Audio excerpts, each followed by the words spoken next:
Okay, let's jump right in.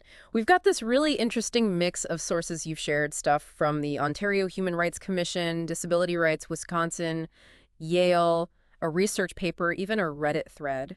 Quite the collection. It is. And what we want to do in this deep dive is really unpack ableism using these sources. Right. Especially how it hits people with mental health conditions, other disabilities, and then this idea of internalized ableism. Yeah, when those outside messages sort of get under your skin. Yeah. And crucially, what helps people deal with all this? So it's not just about defining disability by a diagnosis, is it? These sources seem to focus much more on society's role. Exactly. How societal attitudes, how systems themselves Yeah. profoundly shape what it's like to live with a disability. And the core term here is ableism. It keeps coming up. Presented as this belief system where, well, non-disabled people are seen as the norm, or superior even. That's it. The Ontario Human Rights Commission source really draws that parallel, comparing it to things like racism or sexism. So it's about devaluing people. Yeah, it's seeing them as less capable, less worthy. And it's often subtle, sort of baked into the culture, into institutions, not always conscious. And that then translates into negative attitudes, stereotypes, stigma, especially, it seems, around mental health and addictions. Right, which leads to all these harmful ideas, like someone with a disability can't contribute as much, Sure. or, seeing them only with pity. Or that whole inspiration thing, rather than just seeing someone living their life. Exactly, just normal human experience. The Ontario Human Rights Commission examples really bring this home, don't they? They make it concrete. Oh, they're very stark. Like, the police possibly not investigating a crime properly. Just because the person has a psychiatric condition. Yeah, labeling it unfounded based on that assessment, basically dismissing their experience, their safety. Wow. That's a direct hit from the system. And there was another one, the employer discriminating against a bartender. Right, the one with anxiety. After she experiences an assault, has panic attacks, what happens? Her manager cuts her shifts. Doesn't offer support. No. Instead, makes comments behind her back, calling her messed up, needing drugs, unstable. That's awful. It creates such a toxic situation and hits her livelihood. Absolutely. And then you have the landlord evicting a tenant with a mental disability. Because of fear. Purely fear and stereotypes about violence. Yeah. The tenant's behavior was maybe peculiar, but harmless. Didn't matter. Unfounded fears were enough to make someone homeless. And it's so important that the source directly counters that stereotype about violence. Yes. It stresses that studies show those people with mental health disabilities are not more likely to be violent. Actually, the opposite is often true. They're more likely to be victims themselves. Exactly. That fact needs constant repeating because the stereotype does so much damage. The sources also mentioned paternalism, didn't they? Uh-huh. That idea of seeing people with mental health issues as sort of childlike, needing others to decide for them, which is a huge barrier to just living your own life. Yeah, to autonomy. And some conditions like schizophrenia or addictions face even harsher attitudes, right? Tied to ideas of dangerousness or personal blame. Which I suppose leads us straight into how all this external stuff, the stigma, discrimination, impacts people's mental health directly and their ability to get help. Yeah, the Yale source points out this kind of paradox. People with disabilities often have higher mental health needs, higher unmet needs. Even though they might use services more. Right. It's like you're running into more brick walls. The stigma makes people terrified to even disclose their disability sometimes. Because they're afraid of. Being labeled, losing their job, housing, getting treated poorly or unequally by the very services meant to help, just because they mentioned a mental health issue or an addiction. And that fear itself, it can stop people from seeking help in the first place. Critically, yes. The fear of discrimination is a major reason people delay or just avoid getting support. The system feels risky. That makes sense, especially if you've experienced or witnessed harassment, negative comments, being isolated, maybe profiled. Exactly. In workplaces, trying to access services, just out in public. The OHRC source even mentioned a link between negative attitudes and more contact with police, even criminalization. Yeah, tragically. So that's the external picture, the attitudes, the systems, the interactions out there. Okay, so now let's shift. Let's talk about when this stuff gets internalized. This is where the research paper and maybe the Usher syndrome blog come in. Right. Internalized ableism. It's basically when you absorb society's negative messages about disability and start applying them to yourself. Yeah. Believing them. So it's not just facing prejudice, it's internalizing it, thinking it's true about you. Precisely. And the research paper really frames this as a serious health and well-being issue with deep And consequences. it can start really early. It seems so, influenced by how things are framed right from the start. Like if a child's disability is treated as a tragedy, or if expectations are always set low by family or professionals. The paper mentioned doctors focusing only on what's wrong, not on strengths. Yeah, or parents having to constantly fight for their child just to be seen as capable, pushing back against those low expectations. That's exhausting. So if you're absorbing these messages, what does that feel like inside? Well, the sources talk about intense shame, low self-worth, feeling hopeless, maybe incompetent or really vulnerable. And how does that show up in behavior? Different ways.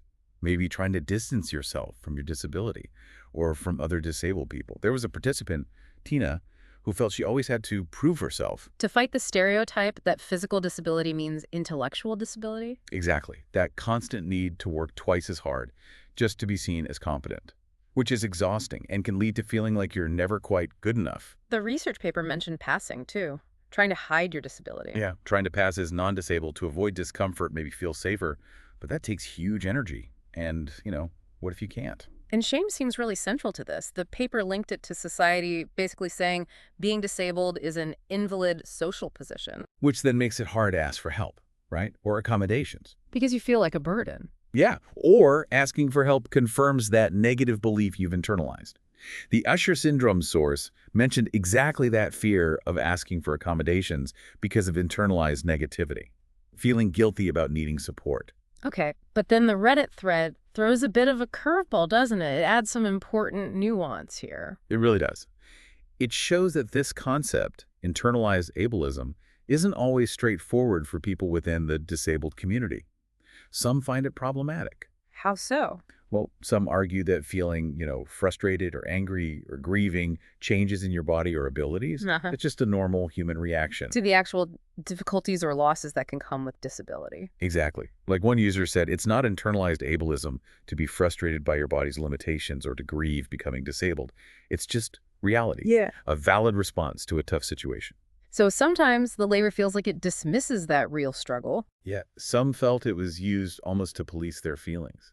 Like you're not allowed to express hardship without being told you're just internalizing negativity instead of getting support for the actual difficulty. So the key distinction seems to be between, on one hand, the genuine grief or frustration about personal limitations or dealing with an inaccessible world, Which is totally valid. and on the other hand, actually internalizing the societal belief that being disabled makes you less worthy or a burden or undeserving of support. Precisely. Both are painful, but they come from different places. It's about validating the real hardship and recognizing how societal prejudice can add another layer of harm to self-worth. Okay, that's a really important clarification. So given these pressures, both external and the potential for internalizing them, what helps? What do the sources say about resisting and healing? Support systems are absolutely key. The research highlights family support when it's positive, fighting against ableism, teaching resilience, like the mother teaching her daughter not to be ashamed. But it also acknowledged family isn't always that safe space. Right. Solon experience showed that too, being sometimes belittled.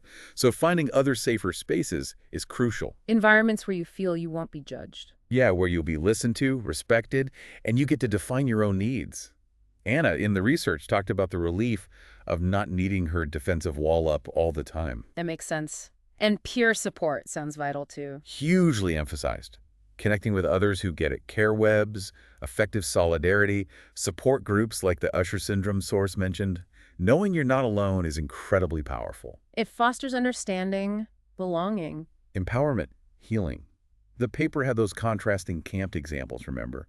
One segregated kids by label, creating shame. And the other. A deaf camp, shared language, sign language. Mm. It created joy, connection, solidarity, a world of difference. Wow, it really shows the power of shared identity based on understanding, not labels. Therapy also came up, especially with a disability-aware therapist.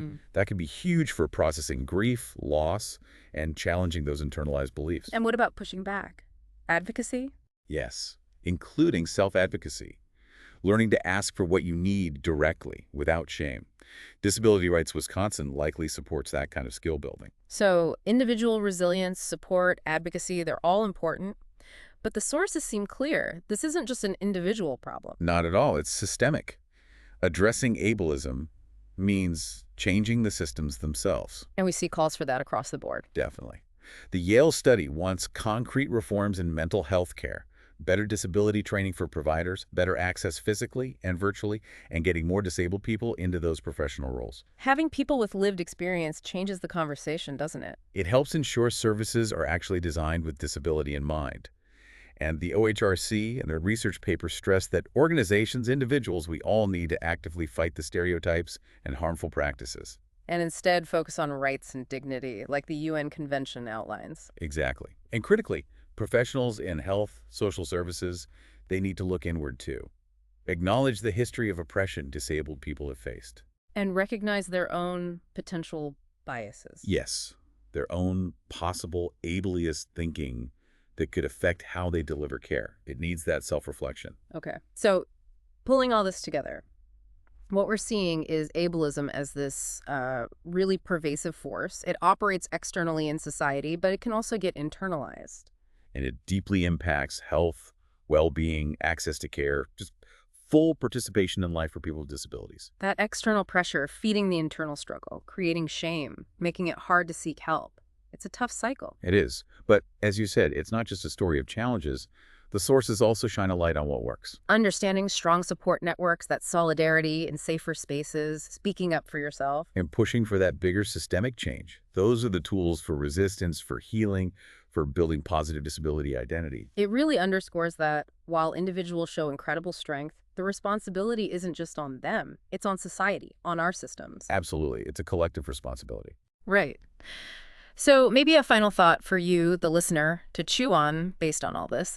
If societal ableism can get internalized so deeply, how do we flip the script? How do we stop putting the burden on individuals to just overcome internalized shame? Yeah, how do we proactively create environments, right, from childhood through school, healthcare, workplaces, online spaces that actively nurture positive disability identity and connection from the get-go?